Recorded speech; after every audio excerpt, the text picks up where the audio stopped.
بسم اللہ الرحمن الرحیم۔ السلام علیکم محترم ویورز، امید کرتی ہوں آپ سب خیر و عافیت کے ساتھ ہوں گے، جہاں رہیں خوش رہیں آباد رہیں۔ آج آپ کے لیے خوبصورت مناظر تو لے کر آئی ہی ہوں، لیکن اس کے ساتھ ہی ساتھ ایک خوبصورت ٹاپک پہ آپ سے بات کرنا چاہوں گی۔ ٹاپک کچھ غور طلب ہے اور اس کو سمجھنے کے لیے کچھ گہرائی کی بھی ضرورت ہے۔ جب میرا یہ میسج آپ پورا سنیں گے تو یقیناً آپ کو اس گہرائی کا اندازہ ہو جائے گا۔ ایک چھوٹی سی کہانی آپ سے شیئر کرتی ہوں۔ اکثر لوگ کہتے ہیں یہ میرا مسئلہ نہیں، یہ تمہارا مسئلہ ہے، اور اسی مسئلے کی وجہ سے کئی مسائل جنم لیتے ہیں۔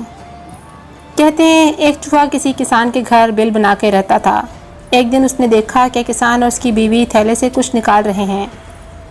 اس نے سوچا کہ کھانے کا کچھ سامان ہوگا۔ خوب غور سے دیکھنے پر اس نے پایا کہ وہ ایک چوہے دانی تھی۔ خطرہ بھانپنے پر اس نے گھر کے پچھواڑے میں جا کر کبوتر کو یہ بات بتائی کہ گھر میں چوہے دانی آ گئی ہے۔ کبوتر نے مذاق اڑاتے ہوئے کہا، مجھے اس سے کیا، میں نے کون سا اس میں پھنسنا ہے۔ مایوس چوہا یہ بات مرغ کو بتانے گیا۔ مرغ نے بھی مذاق اڑاتے ہوئے کہا، جا بھائی، یہ میرا مسئلہ نہیں ہے۔ بالآخر چوہے نے یہ بات بکرے کو جا کر بتائی، جسے سن کر بکرا ہنستے ہنستے لوٹ پوٹ ہونے لگا اور یہی کہا، جاؤ میاں، یہ میرا مسئلہ نہیں ہے۔ اسی رات چوہے دانی میں کھٹاک کی آواز، جس میں ایک زہریلا سانپ پھنس گیا تھا۔ اندھیرے میں اس کی دم کو چوہا سمجھ کر جب کسان کی بیوی نکالنے لگی تو سانپ نے اسے ڈس لیا۔ طبیعت بگڑنے پر کسان نے حکیم کو بلوایا، جس نے اسے کبوتر کا سوپ پلانے کا مشورہ دیا۔ کبوتر بھی برتن میں آیا، ابل ہی رہا تھا کہ خبر سن کر کسان کے کچھ رشتہ دار عیادت کو چلے آئے، جن کے کھانے کے انتظام کے لیے اگلے دن مرغ ذبح کرنا پڑا۔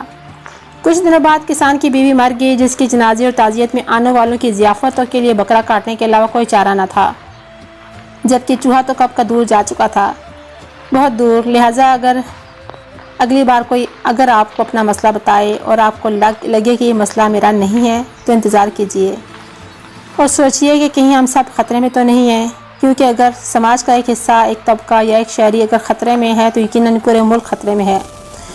ذات، مذہب اور طبقے کے دائرے سے باہر نکلیں، صرف اپنی ذات تک محدود مت رہیے، دوسروں کا بھی احساس کیجئے، کیونکہ پڑوس میں لگی آگ آپ کے گھر تک بھی پہنچ سکتی ہے۔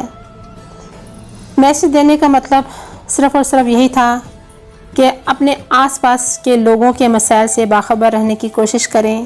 سفید پوش طبقے کی میں ہمیشہ بات کرتی ہوں، وہ بہت زیادہ مسائل میں ہیں، ان کی مدد کے لیے آگے بڑھیں، کیونکہ وہ اپنا غم، اپنا دکھ کسی سے کہتے نہیں۔